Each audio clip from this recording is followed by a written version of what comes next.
दोस्तों प्रदीप एकेडमी इस चैनल में आपका बहुत बहुत स्वागत है। आज हम एक नया टॉपिक स्टार्ट करने जा रहे हैं और ये स्पेशली ये जो टॉपिक है दोस्तों डिप्लोमा का है। तो मैं ये चीज़ आपको स्टार्टिंग में क्लियर कर देना चाहता हूँ।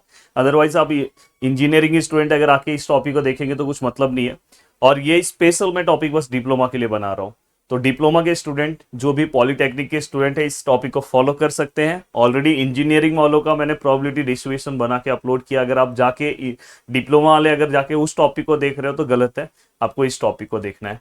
और साथ में मैं बता देना चाहता हूँ कि ऑलरेडी हमारा क्रैश कोर्स लॉन्च हो चुका है। अगर शायद हो सकता है कि ये वीडियो आप बाद में देख रहे हो, तो क्रैश कोर्स का जो हमारा डेट है वो 25 से स्टार्ट होने वाला है दोस्तों। आप जाके एप्लीकेशन से ले सकते हो और ऑलरेडी मेरे पूरे डिटेल लेक्चर से उसे भी आप जाके लेके आराम से पूरा का पूरा पढ़ सकते हो। यहाँ पे जो मैं एग्जांपल्स लेता हूँ उससे ज़्यादा एग्जांपल्स आपको एप्लीकेशन पे दिखाई देता है और ये मैं यूट्यूब के स्टूडेंट के लिए कराता हूँ। तो क्रैश कोर्स बहुत ही बेनिफिट होता है और क्रैश कोर्स में सभी चीज़ें कम से कम टाइम में रिवाइज हो जाती है।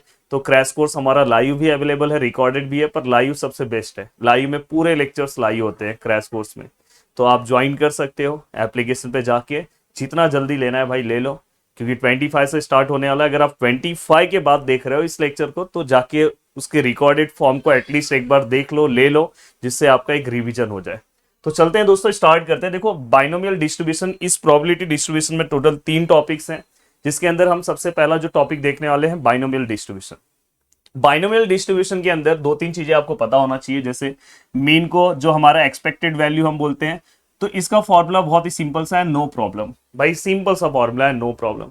यहाँ पे अगर आप वेरिएंस का देखोगे तो यहाँ पे क्या आएगा, नो प्रॉब्लम क्यू। यहाँ पे एक सिंपल सा फॉर्मूला हो गया।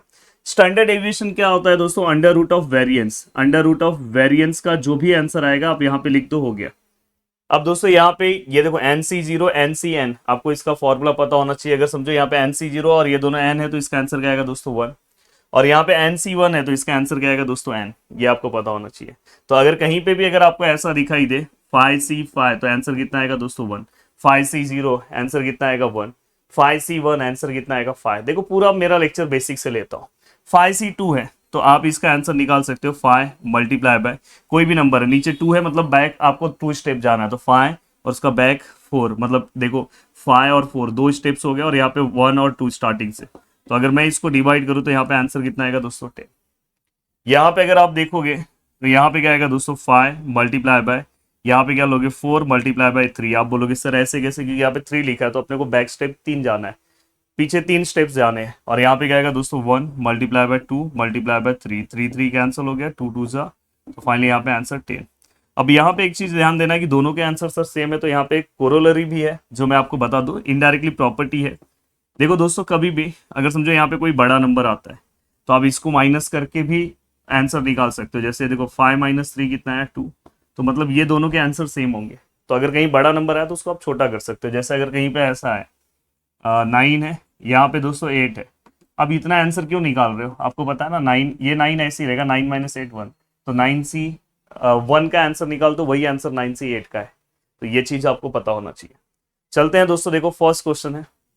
हाँ, अब यहाँ पे आपको अगर आप ध्यान से देखोगे, देखो unbiased coin is toss 5 times. अब यहाँ पे जो मैंने बोला जो भी एक्शन वर्ड होगा वो n होगा। तो देखो मैं यहाँ पे क्या आएगा दोस्तों, n इक्वल टू कितना आएगा दोस्तों 5। यहाँ पे मैंने शायद एक फॉर्मूला नहीं बताया जो सबसे मेन फॉर्मूला है, ये देखो ये फॉर्मूले का मैं यूज करने वाला हूँ। तो ये मैं आपको बता दूं फिर मैं सम स्टार्ट करता हूँ। तो देखो यहाँ पे क्या आएगा NCR, याद हो क्या, देखो P of X equal to R, तो NCR P रेस टू यहाँ पे क्या आएगा दोस्तों R, और Q रेस टू क्या आएगा दोस्तों N - R। तो ये एक सिंपल सा फॉर्मूला हम यूज करने वाले हैं। और यहाँ पे आपको एक और प्रॉपर्टी पता होना चाहिए, P + Q का आंसर 1 होता है। तो ये बस इतनी चीजें अगर आपको पता है तो आप सम स्टार्ट कर सकते हो। अब देखो यहाँ पे n इक्वल टू 5 आपको पता चल गया, find the probability of getting 3 head. तो यहाँ पे r इक्वल टू कितना आएगा दोस्तों 3। तो मतलब आपको यहाँ पे फर्स्ट वाला क्वेश्चन में सॉल्व कर रहा हूँ तो हमें r का वैल्यू कितना दिया दोस्तों 3। तो अपने को क्या करना है, इसका आंसर निकालने की कोशिश करना है। अब इसका आंसर हम कैसे निकालेंगे, तो प्लीज यहाँ पे ध्यान देने की जरूरत है। यहाँ पे अगर आप ध्यान से अच्छे से चीज़ों को सॉल्व करने की कोशिश करोगे तो देखो यहाँ पे P of X which is equal to R, यहाँ पे क्या आएगा NCR P raise to R Q raise to N - R। अब दोस्तों यहाँ पे अगर आप बात करोगे, जब भी देखो कॉइन है, कॉइन को अगर मैं टॉस करता हूँ तो पॉसिबिलिटीज क्या है हेड आने की, क्योंकि यहाँ पे हेड की है, तो हेड की पॉसिबिलिटीज कितनी, टोटल 2 पॉसिबिलिटीज होती है और उसमें से हेड की आने की पॉसिबिलिटीज 1 होती है। मतलब हेड आने का, हेड और टेल आ सकता है, टोटल 2 पॉसिबिलिटीज, उसमें हेड आने की पॉसिबिलिटीज 1 है। तो वैसे ही अगर आप क्यू के वैल्यू की बात करोगे तो वही सेम आएगा 2, और अगर चाहिए तो आप देखो इसमें से 2 - 1 कर दोगे तो 1, ऐसे भी, या तो p + q = 1 करके q निकाल लो। तो दोस्तों यहाँ पे अगर आप ध्यान से देखोगे तो यहाँ पे n देखो आप p x which is equal to, यहाँ पे क्या आएगा 3, n कितना है दोस्तों 5, c r का वैल्यू कितना है दोस्तों 3 है, p कितना है दोस्तों 1/2 रेस टू r है, r मतलब कितना है 3 है, q कितना है दोस्तों 1/2, और यहाँ पे क्या आएगा दोस्तों n - r है, 5 - 3 करेंगे तो 2 आएगा। तो यहाँ पे अगर मैं इसे सॉल्व करने की कोशिश करूँ तो यहाँ पे आंसर क्या आएगा दोस्तों, देखो 5c3, तो मैंने बोला कि 5c3 मतलब ही क्या होता है 5c2, तो मैं यहाँ पे इसी को मैं 5c2 लिख रहा हूँ, आपको समझ में आ रहा होगा। देन यहाँ पे अगर आप देखोगे तो ये यहाँ पे 1/2 रेस टू 3 है, यहाँ पे अगर आप देखोगे तो 1/2 रेस टू 2 है। अब देखो यहाँ पे अगर आप लिखोगे तो ये 5 मल्टीप्लाई बाय क्या आएगा दोस्तों 4, और यहाँ पे क्या आएगा दोस्तों, यहाँ पे क्या आएगा 1 मल्टीप्लाई बाय 2, तो 2 2 से, ये ऑलरेडी मैंने पीछे निकाला है, अगर आप ध्यान से देखोगे, देखो यहाँ पे ऑलरेडी हमने सॉल्व किया था, तो 10 आंसर आता था, हमें पता है। अब दोस्तों यहाँ पे 1 का क्यूब 1, 2 का क्यूब, यहाँ पे 1 का स्क्वायर 1, 2 का स्क्वायर। अब ये पूरे को आप कैल्सी में ले लो और आपका आंसर आ जाएगा। अब देखो पूरे को मैं कैल्सी में ले रहा हूँ, तो यहाँ पे आंसर क्या आ रहा है 5 multiply by 2 multiply bye 1, 1 multiply by 2 का क्यूब मल्टीप्लाई बाय 2 का स्क्वायर, एक सेकेंड, 2 का स्क्वायर। तो फाइनली दोस्तों आंसर हमारा कितना आ रहा है दोस्तों 5/16, तो ये हमारा आंसर आ रहा है। अब दोस्तों यहाँ पे एक और क्वेश्चन उन्होंने पूछा है, अगर मैं ध्यान से देखूँ तो क्वेश्चन नंबर बी जो उन्होंने पूछा है, अगर इस क्वेश्चन को ध्यान से देखोगे तो एटलीस्ट 4 हेड, इन्होंने क्या बोला है दोस्तों, एटलीस्ट 4 हेड्स। अब दोस्तों एटलीस्ट 4 हेड मतलब क्या होगा, कम से कम, एटलीस्ट मतलब कम से कम होता है। तो कभी भी अगर एटलीस्ट आया तो मेरा हमेशा से एक सिंपल सा फंडा क्या है पता है, स्टार्टिंग पॉइंट, मतलब हमेशा समझ जाना कि स्टार्टिंग पॉइंट आपका क्या है 4 है। जैसे अभी देखो मैं यहाँ पे लिख रहा हूँ, यहाँ पे देखो मैं ले रहा हूँ p(x), अब यहाँ पे इक्वल टू नहीं आएगा, तो यहाँ पे जो मैं फॉर्मूला यूज करूंगा, तो मुझे जो प्रोबेबिलिटी निकालना है दोस्तों वो क्या लेना है पता है, 4, एटलीस्ट 4, मतलब मैंने बोला ना स्टार्टिंग पॉइंट 4 होना चाहिए और उसके आगे आप जा सकते हो, इसलिए मैंने यहाँ पे क्या लिखा, x इज ग्रेटर देन 4, मतलब आगे आप जा सकते हो, और इक्वल टू 4, 4 भी लेना है, एटलीस्ट 4 मतलब 4 के आगे आप जा सकते हो। अब देखो 4 के आगे आप कहाँ कहाँ आप जाओगे, तो प्रोबेबिलिटी ऑफ क्या निकालोगे, 4 निकालोगे, प्रोबेबिलिटी ऑफ क्या निकालोगे दोस्तों 5 निकालोगे, प्रोबेबिलिटी ऑफ क्या निकालोगे 6 निकालोगे, नहीं नहीं नहीं, n इक्वल टू क्या है 5 है, तो 6 क्यों निकालोगे, तो लास्ट पॉइंट हमें पता है 5 है। अगर एटलीस्ट 3 बोला होता तो आप 3 4 5 लेते, तो ये चीज आपको पता होना चाहिए। अब देखो दोस्तों यहाँ पे सेम ये वाला फॉर्मूला अप्लाई कर दो, n का वैल्यू कितना है दोस्तों 5, c r का वैल्यू कितना है दोस्तों 4 है, p का वैल्यू कितना है दोस्तों वही आएगा 1/2, और q का वैल्यू भी क्या आएगा 1/2, ये वाला हम सेम यहाँ रखते हैं 5 - 4, यहाँ पे 1, यहाँ पे क्या आएगा दोस्तों 5c, यहाँ पे क्या आएगा दोस्तों r कितना है 5 है, यहाँ पे भी 1/2, यहाँ पे भी 1/2, 5 माइनस, यहाँ पे हम तो ये सेम रखते हैं, और 5 - 5 क्या होगा दोस्तों 0।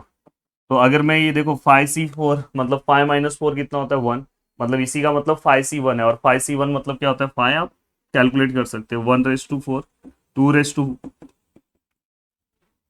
5c5 मतलब 1 होगा, 1/5, 2/5, और यहाँ पे 1, मैंने बोला कि एनीथिंग रेस टू 0 1 होता है।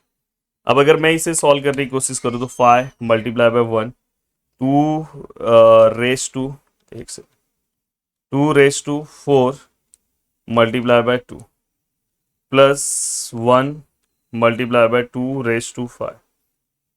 तो यहाँ पे अगर हम प्रॉपर आंसर देखें तो आंसर इसका 3/16 आ रहा है। तो दोस्तों हमने ये पूरा का पूरा पार्ट सॉल्व कर दिया और बहुत ही अच्छे से सॉल्व कर दिया। अब चलते हैं दोस्तों नेक्स्ट क्वेश्चन की ओर।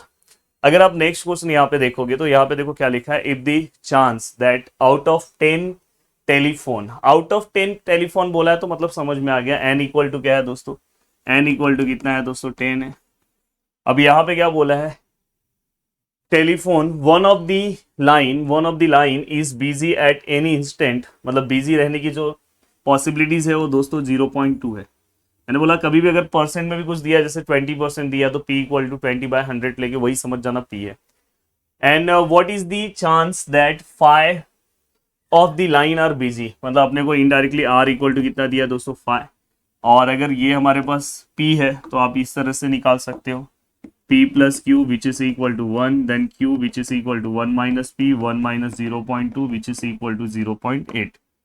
अब यहाँ पे अगर आप ध्यान से देखोगे तो Q का वैल्यू भी मिल गया 0.8, ये भी है अपने पास, ये भी अपने पास है। अब हम आराम से चीज़ों को सॉल्व कर सकते हैं और इसका बहुत ही अच्छे तरीके से आंसर निकाल सकते हैं। तो दोस्तों इसका आंसर क्या आएगा, तो यहाँ पे हमें क्या निकालना है, P of x which is equal to R N C R P raise to R Q raise to N minus R। यहाँ पे क्या आएगा दोस्तों x which is equal to, यहाँ पे कितना है 5, तो यहाँ पे n के बदले क्या आएगा 10 आएगा, क्योंकि n 10 है। C यहाँ पे क्या आएगा 5, यहाँ पे क्या आएगा दोस्तों 0.2, बहुत खतरनाक हो गया, 0.2 रेस टू 5, और यहाँ पे 0.8 रेस टू, देखो 10 माइनस 5 क्या आएगा दोस्तों 5। तो फाइनली अगर मैं इसका आंसर निकालने की कोशिश करूँ तो ये 10 माइनस 5 होगा, तो ये सॉल्व ही करना होगा। तो देखो 10 multiply by 9 multiply by 8 multiply by 7 multiply by 6। आप बोलोगे सर ऐसा कैसा लिखा है भाई, नीचे 5 है, 5 स्टेप बैक जाना होगा। यहाँ पे क्या आएगा दोस्तों 1 multiply by 2 multiply by 3 multiply by 3 multiply by 4 multiply by 5। यहाँ पे क्या है 0.2 रेस टू 5, 0.8 रेस टू 5। अब यहाँ पे अगर मैं सॉल्व करने की कोशिश करूँ तो यहाँ पे क्या आएगा 10 multiply by 9 multiply by 8 multiply by 7 multiply by 6, 0.2 raise to 5 multiply by 0.8 raise to 5। अब यहाँ पे क्या आएगा 1 multiply by 2 multiply by 3 multiply by 4 multiply by 5। तो यहाँ पे फाइनली जो हमारा आंसर आया दोस्तों वो है 0.026। तो ये हमारा आंसर आया। अब मैं उम्मीद कर रहा हूँ कि आपको सभी चीज़ें समझ में आ गई। इससे रिलेटेड तो मैंने एप्लीकेशन के ऊपर बहुत सारे एग्जांपल्स लिए हैं, बट यहाँ तक मैंने अगर आपको चीज़ें समझा दी तो आप अपने से भी बहुत सारी चीज़ें कर सकते हो, बट इतना एग्जाम्पल इनफ नहीं है, आपको और भी एग्जाम्पल्स करना चाहिए। अगर आपको और एग्जाम्पल चाहिए तो आप एप्लीकेशन पे जाके कोर्सेज को ले सकते हो, जहाँ पे मैंने बहुत अच्छे तरीके से कराया, नोट्स भी आपको दिया है। तो वीडियो को देखने के लिए दिल से थैंक यू सो मच दोस्तों। याद से पढ़ते रहो, बहुत अच्छी चीज़ें करते रहो। जय हिंद दोस्तों।